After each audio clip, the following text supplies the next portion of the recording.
Hello, my name is Matthew Graham, and this is Module 2 of 2 modules on semantics. In the last module, we discussed how to represent knowledge in a machine-processable way. We talked about the various different representations of RDF, the technology that can be used to do this, how to embed this information into a web page, and also the linked data idea that makes use of this to create a web of linked information that's accessible through browsers. In this module, we're going to be considering how to actually represent domain knowledge in terms of machine processable form through concept schemes and ontologies. So we have a hierarchy of concept schemes that can be used to capture domain knowledge. The idea is, in its simplest form, we have a controlled vocabulary. So this can just be a closed list of terms that we can use for classification. So it can be just a certain list of words or phrases that we are using for a set of labels, and we will always make use of that closed list. But there's no notion of any sort of relationship between them. There's no notion of our hierarchy of definition within them. So the next level up from a controlled vocabulary, which you can just really regard as a bag of terms, is what's called a taxonomy. And in a taxonomy, you have a controlled vocabulary, but you have imposed a hierarchy on it in terms of term and subterm.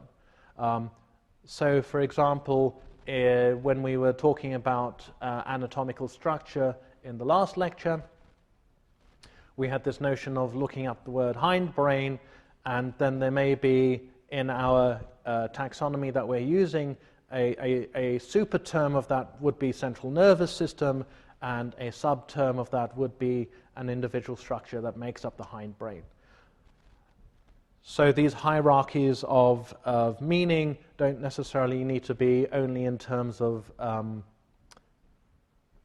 obvious meaning. They can also be in terms of other hierarchical notions, whether it's anatomical development or geographical location or things like that. Above a taxonomy, we then have this more advanced concept of a thesaurus.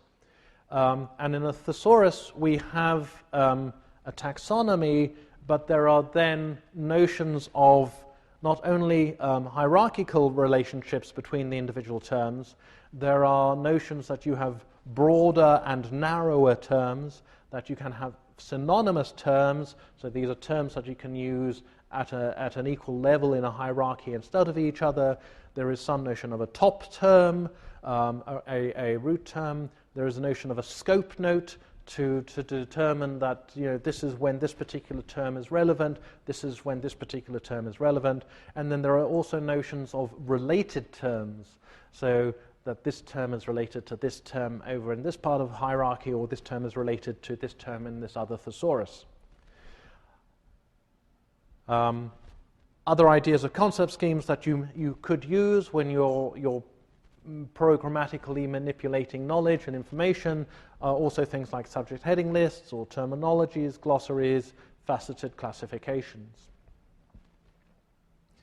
So the idea is that you would employ one of these when you are working with a knowledge base and trying to capture domain knowledge into a programmatic fashion.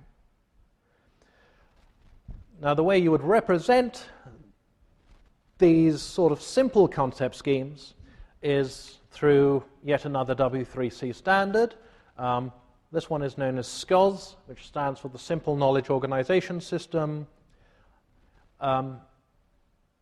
It's used for expressing knowledge concept schemes in a machine-understandable way, and it is itself expressed in terms of RDF statements and a thing called RDFS, which is a simple schema language for RDF, which can be used for defining RDF data structures. And the idea is that you express your entire concept scheme as an RDF graph with content and structure, and there are various words there you can see which identify specific terms within the skos system relating to things that we've identified in the particular type of data structure, particular type of knowledge structure we may be interested in.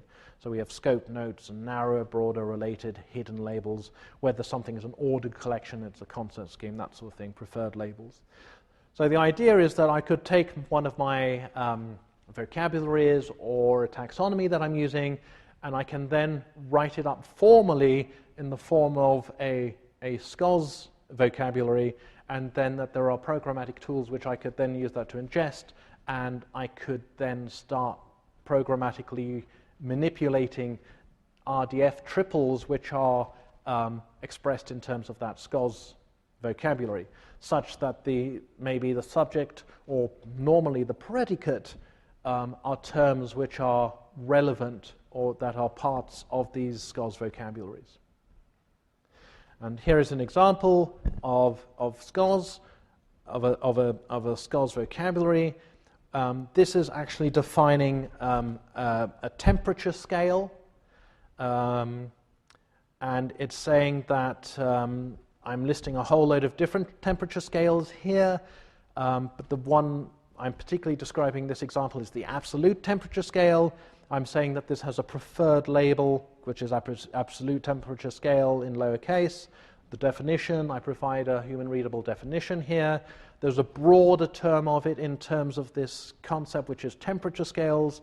There is a narrower term, which is Kelvin, and then we have related concepts in our scheme to this temperature, because the absolute temperature scale, which is the Celsius temperature scale, and another related concept is temperature itself. So we could define an entire skos vocabulary devoted to the physical properties of temperature, measuring temperature, temperature scales, how that information is encoded, how those different systems are related to each other, and then we could have a piece of code which could use that to programmatically manipulate temperature readings for climate data models, for example. There is a query language for RDF called sparql. Again, it's a W3 standard. I'm not going to go into it in any great detail here, just to show you, though, that there are particular keywords in there which will look familiar to the sorts of keywords that we covered in the two modules we did on SQL in the databases. So you will see select, and you will see where, order by, distinct, limit, offset, that sort of thing. This is an example of a sparql query. In sparql, variables are identified by question marks at the start of it. What we're doing here is we are querying a database of elements, and we're asking for the name, the chemical symbol, the weight, the atomic number, and the color from our data collection of linked data or whatever expressed in a machine-readable way. And then we're saying where we have the thing, we're looking specifically for uranium, and this is the way we would identify the things which are transuranic and heavier than uranium, and then we order them by weight. So this is an example of this sort of thing. We could write this, a similar example if this data was expressed in a relational database form with the SQL statement. The advantage of sparql, however, is that the idea is that the data doesn't necessarily reside in a single database. It already has this notion that the data is all linked together out there somewhere. So there's already a notion when you're constructing a sparql query that it's going to be a distributed query hitting multiple data sources where the data is identifiable and resided. And that's given by those URIs in the RDF statements that you're working with.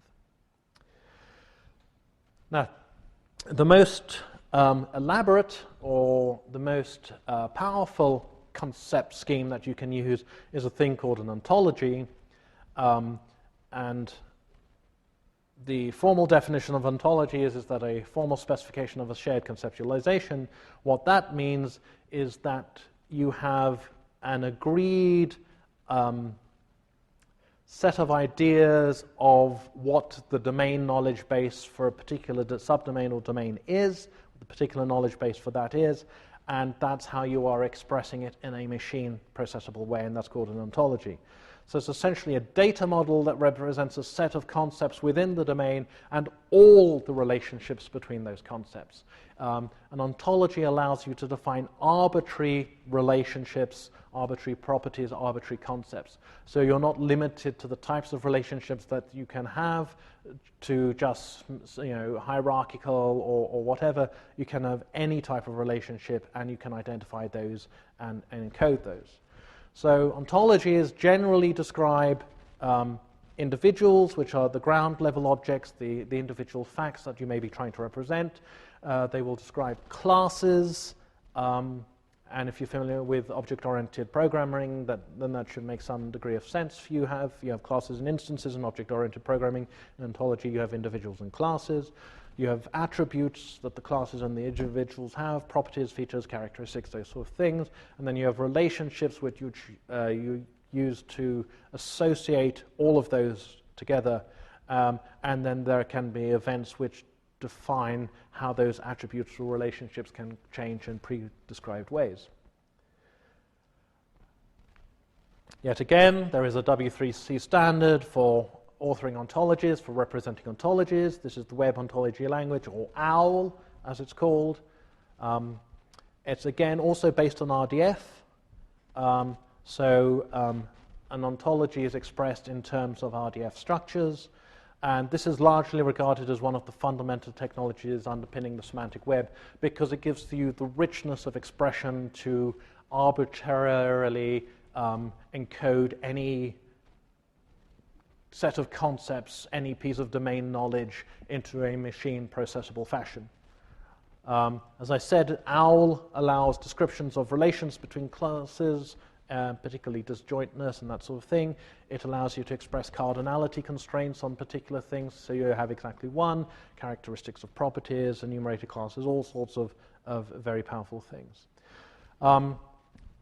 So OWL regards data as being interpreted as a set of individuals, which it describes a set of property assertions relating the individuals to each other, and a set of axioms placing constraints on sets of individuals, on classes, and the types of relationships allowed between them. So, for example, we may have a family ontology, which is defining this notion of what a family is and the concepts that contains, that may have, for example, a has-mother relation, which is only present between two individuals when one of them has a parent is also present. And in our notion of family ontology, we may also have this relationship called has-type O-blood, and members of the class of that relationship, has-type O-blood, are never related via the has-parent constraint to members of has-type AB blood. So in that particular example, we can put biological constraints on our notion of family into this knowledge base and have that as a machine processable form. So it's showing that these are not just simple relationships. There are ways we can encode any sort of information we want into something like that. We can also make inferences or say that if Ada has mother Anne and Anne has type O blood, then Anne is not a member of the has type A blood relationship. And one of the powers of things that are represented through ontologies particularly is that we can use logical inferencing to identify statements that are not consistent with the knowledge base that we're using.